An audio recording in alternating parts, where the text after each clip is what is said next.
3 minutit lisaks. Ja suur tänu. Paraku peab ütlema, et selle eelnõu näol on tegemist tõelise häbiplekiga. See on üks piinlik lugu. Milles see eelnõu tunnistab? See tunnistab valelikkusest, sallimatusest, kitsarinnalisusest, alaväärsuskompleksist ja väikese hingelisusest. Ja peab ütlema, et kui selliseks muutubki Eesti Vabariigi pale, siis sellest on üsna raske lugu pidada. On kahju, et seda kuldset võimalust, mis valitsusel avanes seoses sotside valitsusest väljaviskamisega, lõpetada selle eelnõu menetlemine ei kasutatud. Seda oleks saanud igati teha varasema tava kohaselt. Kuna Lauri Läänemets ei ole enam siseminister, siis seda eelnõu menetlemisega jätkata. Ometi on otsustatud täisgaasiga edasi panna, hoolimata kõikidest nendest ohtudest, mis sellega kaasnevad. Kurb. Nüüd, nagu ma ütlesin ka eelnõu esimesel lugemisel kõneledes, argumendid, mida esitatakse eelnõu põhjenduseks ja toetuseks, ei ole ratsionaalsed. Need on emotsionaalsed, apelleerivad sellistele baashirmudele, baaskompleksidele ja eiravad täielikult õigusriigi aluspõhimõtteid, muuhulgas siis usuvabaduse põhimõtted, ja eiravad sealjuures ka veel seda, milles päriselt seisnevad või mis päriselt tekitab julgeoleku ohtusid. Reaalsus on ju see, et selle eelnõuga mitte ei kahandata julgeolekuohte, vaid kasvatatakse neid. See on täiesti päevselge. Kes iganes räägib midagi vastupidist, valetab tuimalt näkku või on lihtsalt, ütleme nii, piiratud mõtlemisvõimega. Mitte mingisugust reaalset julgeolekuohtu Moskva patriarhaadi Eesti Õigeusu Kirik ja Pühtitsa klooster ega ka nende kanoonilised sidemed reaalselt Eestile ei kujuta. Fakt. Mitte keegi pole mitte kunagi, mitte kordagi suutnud näidata midagi, mis kõneleks vastupidist. Öeldakse aga, et tulevikus võivad tekkida julgeolekuohud seonduvalt nende kanooniliste sidemetega, mis omakorda tõstatab ju väga tõsise küsimuse sellest, kuidas me oleme hakanud käsitlema õigusriikluse põhimõtet siin riigis. Kujutate ette, kuhu me oleme jõudnud omadega? Kõige karmimat sanktsiooni, mida saab juriidilise isiku suhtes rakendada, sundlõpetamine, ähvardatakse rakendada subjektide suhtes, kes pole teinud mitte midagi õigusvastast, rääkimata sellest, et oleks kuidagi ohustanud Eesti Vabariigi julgeolekut. 0. Ja öeldakse, jah, te ei ole teinud midagi, te ei kujuta endast ohtu Eesti julgeolekule, aga me ähvardame teid siiski juriidilise isiku surmanuhtlusega, sellepärast, et te võite tulevikus kujuneda julgeolekuohuks. Kas te kujutate ette, kui nüüd kellegi meist suhtes rakendatakse riigivõimu samal moel? Näete, teie, härra Belobrovtsev, ei ole otseselt midagi valet teinud, aga me paneme teid praegu elu lõpuni kinni, sellepärast, et mine tea, võib-olla tulevikus te võite vägistada siin kedagi või kallale minna kellelegi või midagi muud teha. Ja siis püüdke ennast kaitsta kohtus sellise süüdistuse eest. Ma ei saa ju kaitsta, ma ei ole midagi teinud ja ma ei saa spekulatsioone kuidagi ümber lükata, teie spekulatsioone, eks. Nii et see annab tunnistus sellisest sügavast irdumisest õigusriikluse põhimõttest. Ja mis julgeolekuohtudesse veel puutub, siis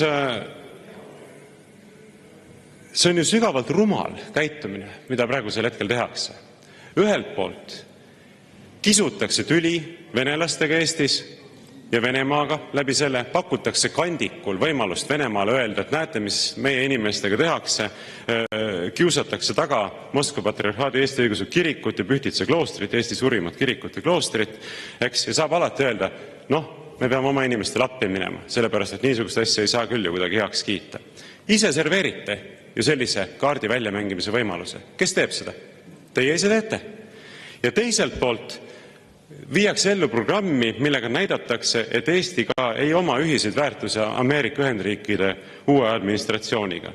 Teatavasti hiljuti Donald Trump andis välja täitev korralduse kristluse vastaste eelarvamuste kaotamisest, kus on siis öeldud, minu administratsioon tagab, et igasugune kristlaste vastu suunatud ebaseaduslik ja sobimatu käitumine, poliitika ja praktika tuvastatakse, lõpetatakse ja parandatakse.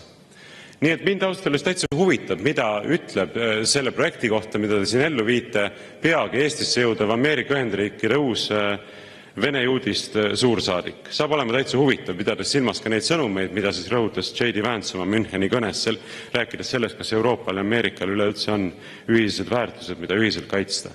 Rumal käitumine mõlemalt poolt vaadates. Me mitte ei lahenda probleeme, vaid tekitame neid. Ja on ju täiesti ilmselge, et vene inimestes Eestis, millist mõju omab selle projekti elluviimine? Millist mõju see neile omab? Kas see kasvatab austust Eesti riigi vastu, kui Eesti riik kiusab taga nende kirikut, ähvardades seda sundlõpetamisega? Kasvatab austust, kasvatab lugupidamist, kasvatab soovi kuidagi integreeruda sellesse ühiskonda? Ei, vastupidi. Nii et sellest ei ole raske aru saada ja tekib küsimus, et miks te seda teete. Ja loomulikult rääkides õigusriikluse põhimõtte jalge alla tallamisest on väga problemaatiline ka see, kuidas suhtutakse usuvabadusse. No see jutt, mida Jaanus Karilaid hetk tagasi puldist rääkis, et see eelnõu ei ole kuidagi vastuolus usuvabaduse ideaaliga ega isegi kujuta endast usuvabaduse riivet, on ju sügavalt rumal ja asjatundmatu. Et mõnikord on isegi natuke kahju, kui inimesed oma asjatundmatust niimoodi valju häälega demonstreerivad. Aga eks see ole nende isiklik valik. Fakt on see, et riigivõimul ei ole mitte mingisugust õigust kirjutada ühelegi kirikule ega kloostrile ette, millised kanoonilised sidemed tal võivad olla või. Kui riik hakkab selliseid ettekirjutusi tegema, siis see annab tunnistust justkui suhtumisest, nagu oleks Eestis olemas riigikirik. Et riik ütleb siis kirikule, millised võivad olla teie kanoonilised sidemed. Eestis ei ole riigikirikut. Põhiseaduse paragrahv 40 ütleb seda selgesõnaliselt. Riigikirikut ei ole. Järelikult riik ei saa ka selliseid ettekirjutusi teha. Täna avaldatud avalikus kirjas, millele on kirjutanud alla ka Eesti Evangeelse Luterliku Kiriku endine peapiiskop Andres Põder, on öeldud, usu sisu määratlemine riigi poolt on riigikiriku tunnus. Ja nii see kahtlemata on. Nüüd, mis puudutab Jaanus Karilaiu väidet, et Eesti Kirikute Nõukogu on selle eelnõu heaks kiitnud, siis see on vale.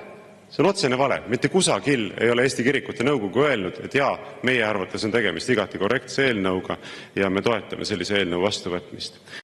On küll väga kahetsusväärne, et EKN ei ole selgesõnalisemalt astunud vastu sellise projekti elluviimisele ja astunud Moskva Patriarhaadi Eesti Õigeusu Kiriku ja Pühtitsa kloostri kaitseks välja. See ei jäta neist muidugi sugugi head muljet, sellepärast et omaenda naha hoidmiseks lastakse teistele ülekohut teha, aga kusagil nad ka heakskiitu selle eelnõu suhtes küll väljendanud ei ole. Ja mis puudutab põhiseaduslikkuse analüüsi eelnõus, analüüsi siis selle kohta, kas eelnõu on kooskõlas põhiseaduses sätestatud usuvabaduse põhimõttega, siis see on lihtsalt piinlikult primitiivne. Kõik juristid, kes on põhiseaduse dogmaatikat õppinud, teavad, et põhiseaduse riived peavad olema seaduslikuks pidamiseks sobilikud, vajalikud ja mõõdukad. Ja mida on näiteks eelnõus öeldud selle esimese tingimuse kohta, sobilikkuse kohta, põhimõtteliselt üks lause. Eelnõus toodud nõuded on avaliku korra ja seeläbi tervikuna riigi julgeoleku tagamise eesmärki arvestades sobilikud ning aitavad selle saavutamisele kaasa. Kuidas nad sellele kaasa aitavad, kuidas nad sobilikud on, selle kohta pole kirjutatud mitte midagi. Nii et kokkuvõttes on kahetsusväärne, et poliitilistest tõmbetuultest tõukudes lastakse vesi peale põhiseaduse alusväärtustele. Minu tungiv üleskutse on seda mitte teha ja kõike seda eelnevat silmas pidades teeme ettepaneku eelnõu teisel lugemisel katkestada. Toon kohe selle ettepanekuga siia. Aitäh!